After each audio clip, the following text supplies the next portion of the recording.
Just to remind everyone, here's what we said.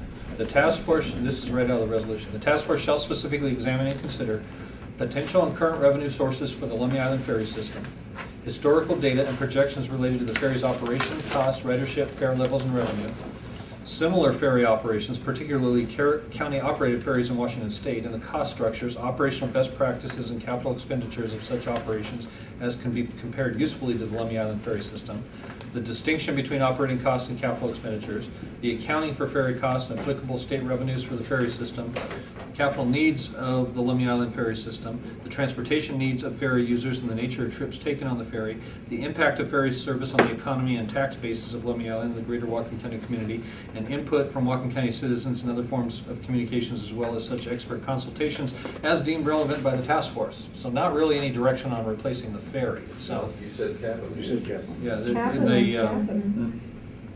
That's a big operational thing. best practices and capital expenditures, okay. Yeah. So, it's pretty broad, I guess. It is Yeah, a lot. if you want this in 6 months, you Yeah. might want We to want it focus that Narrow it in a a little bit. You can meet daily. little Oh, I bet some of them will want to do that.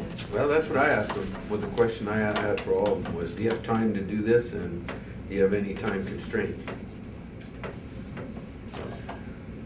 Okay, anything else on the ferry?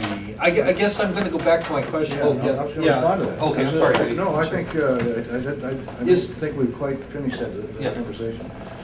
You know, we actually spent quite a bit of time years ago building a ferry plan, which resulted in the recommendation that actually attracted the $8 million grant we got. And we probably have to start, we'd have to kind of think this through and probably start over. I mean, generally, people aren't gonna give you money unless you've got a good, solid business plan about what you're gonna do and how. So that's point number one. Point number two is that the federal government is less likely today than they were, let's say, 7 or 8 years ago, to provide us with funding.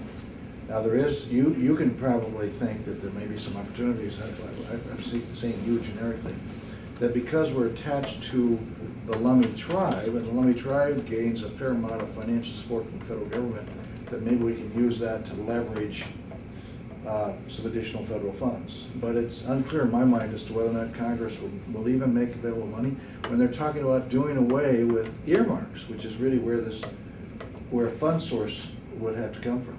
And at the state level, there's similar kinds of financial shortfalls there.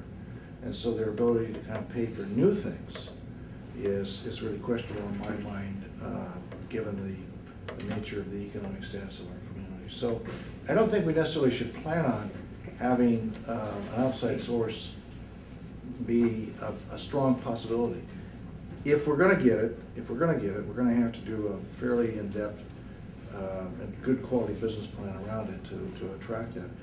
More likely, we'll have to use tax sources, possibly fees, and we're gonna have to maybe cut out other things that we plan to do in county government in order to pay for a larger ferry.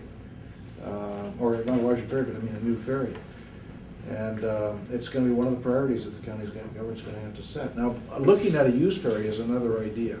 And if those, I'm not really aware of that, and there may be some technical purchasing laws that we have to be careful of, because we're not always able to buy used equipment, unless it's from technically another government entity and so on. These are government entities. So we would have to just do a little bit more research if in fact you would like us to look at used ferries as opposed to new ferries.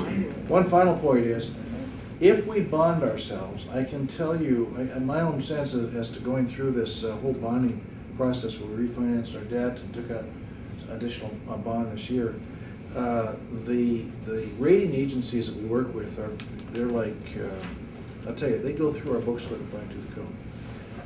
But they didn't do that a few years ago. They're really very, very in-depth as to, and they put us through our cases. Now, I don't think that they're going to be willing to give us lower rates if in fact we're going to try to tie our repayment to a business model that involves probably the variabilities of fees. We're going to probably have to put up the, good solid taxing sources that would be devoted to repay this thing, like the general fund or the road fund or something like that. Well, but So it would- a ferry taxing a district. ferry taxing district would be part of it, but if it was let's say it was an $8 million boat, and we could only generate 3, then we've got to figure out a way to cover the repayment cost of the other $5 million. That would go beyond just that $3 million. We could do what Governor Gregoire proposed and make make the third council district the taxing district. You have the votes for that, I'm sure. Yeah, now that would. It'd be 5-2, right? So you mean No, he's people at right on the large. water 4-3. in second and first district, they wouldn't have anything to say to us?